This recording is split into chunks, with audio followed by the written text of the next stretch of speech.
घोड्यावरून मिरवणूक, दुसऱ्याच दिवशी घंटागाडीवरून सेवा, औषाने अनुभव ला सत्तेचा नव्हे सेवाभावाचा लोकप्रतिनिधी. औसा नगर परिषदेच्या 21 डिसेंबर रोजी आलेल्या निकालात राष्ट्रवादी काँग्रेस पार्टी अजित पवार गटाने इतिहास घडवत 23 पैकी तब्बल 17 जागांवर निर्विवाद विजय मिळवला. या निकालाने औसा शहराच्या राजकारणात मोठा बदल घडवून आणत भारतीय जनता पार्टीचा दारुण पराभव झाला. या विजयाचे नेतृत्व करणारे डॉक्टर अफसर शेख हे औशाच्या जनतेसाठी केवळ निवडून आलेले लोकप्रतिनिधी न राहता जनतेच्या विश्वासाचे प्रतीक ठरले आहेत. विजयाचा आनंद पण सत्तेचा अहंकार नाही. विजयानंतर 21 डिसेंबर रोजी डॉक्टर अफसर शेख यांनी घोड्यावर बसून शहरात मिरवणूक काढली. हा क्षण विजयाचा, आनंदाचा आणि कार्यकर्त्यांच्या उत्साहाचा होता. मात्र विजय साजरा करावा, पण जमिनीशी नातं तुटू देऊ नये ही म्हण प्रत्यक्षात उतरवत त्यांनी अवघ्या काही तासांतच आपली भूमिका बदलली. सत्तेच्या खुर्चीवर नाही, जनतेच्या रस्त्यावर 22 डिसेंबर रोजी सकाळी औसाच्या नागरिकांनी एक वेगळंच चित्र पाहिलं. डॉक्टर अफसर शेख चक्क घंटागाडीत बसून शहरातील रस्त्यांवर उतरले. कचरा उचलणे, साफसफाई करणे आणि स्वच्छतेचा आढावा घेणे या कामात ते स्वतः सहभागी झाले. निवडणुकीपूर्वी दिलेलं शहर स्वच्छतेला प्राधान्य हे आश्वासन त्यांनी सत्तेवर येताच कृतीतून पूर्ण केलं. बोलणं सोपं असतं, करणं कठीण, पण करणारा नेता खरा ही म्हण यावेळी औसाने अनुभवली. जनतेचा विश्वास रस्त्यावर उतरून कमावलेल्या नगराध्यक्षांना स्वतः रस्त्यावर काम करताना पाहून अनेक नागरिक थांबून पाहू लागले. कुणी मोबाईलमध्ये व्हिडिओ टिपले तर कुणी समाधान व्यक्त करत प्रतिक्रिया दिल्या.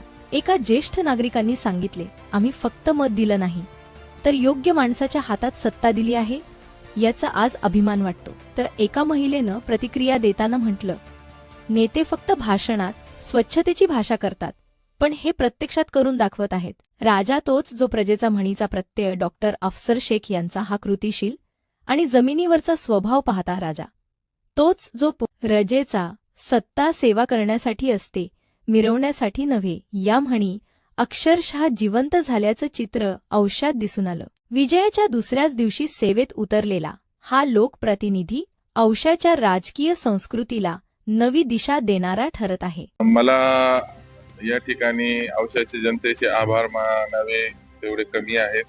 आणि मला आज मी जो अफसर शेख जो आहे तो औशाच्या जनतेच्या कृपेमुळेच आहे.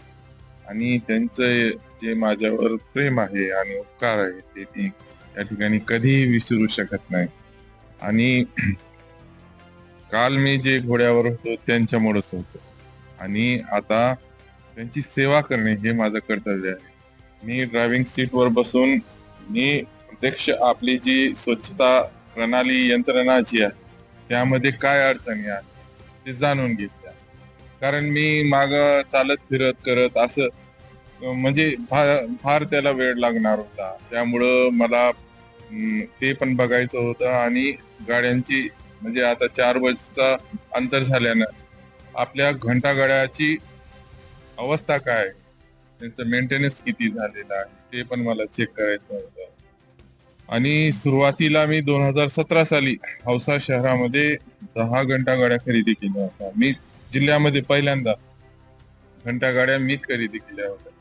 त्यामुळं मी या ठिकाणी असं ठरवलं की आपण प्रत्यक्ष ड्रायव्हिंग सीटवर बसून ही जी यंत्रणा स्वच्छता प्रणाली आपल्या शहरामध्ये चालू आहे त्याचा या ठिकाणी आपण अनुभव घ्यावा, नॉलेज घ्यावा, जेणेकरून आपण योग्य तो निर्णय आपण खुर्चीवर असताना घेता येईल. आणि जोपर्यंत आपण हे सगळं जाणून घेत नाही तोपर्यंत आपण त्या विषयाला आपण या ठिकाणी न्याय देऊ शकत नाही असं या ठिकाणी मी मानतो. आणि तसंच मेन रोडवरील डिवायडर मध्ये झाडे होते, ते पाण्यामुळं या ठिकाणी ते सुकत होते. त्यामुळं टँकर मागून अर्जंट मध्ये आपण ते सगळे या ठिकाणी आणि डिवायडर मध्ये घालून आपण ते पण छान असं काम केलं आहे. नव्या राजकारणाची नवी सुरुवात. औसा नगर परिषदेच्या इतिहासात हा क्षण केवळ निवडणूक विजयापुरता मर्यादित नाही, तर तो विश्वासाचा करार मानला जात आहे. जनतेने दिलेल्या संधीचं सोनं करण्याचा निर्धार डॉक्टर अफसर शेख यांनी पहिल्याच दिवशी दाखवून दिला आहे. खुर्ची मोठी होत नाही, माणूस मोठा झाला की खुर्चीला मान मिळतो. ही म्हण औसाच्या नगर परिषदेत आता प्रत्यक्षात उतरते आहे. ब्युरो रिपोर्ट मोमीन हारून, औसा, लातूर.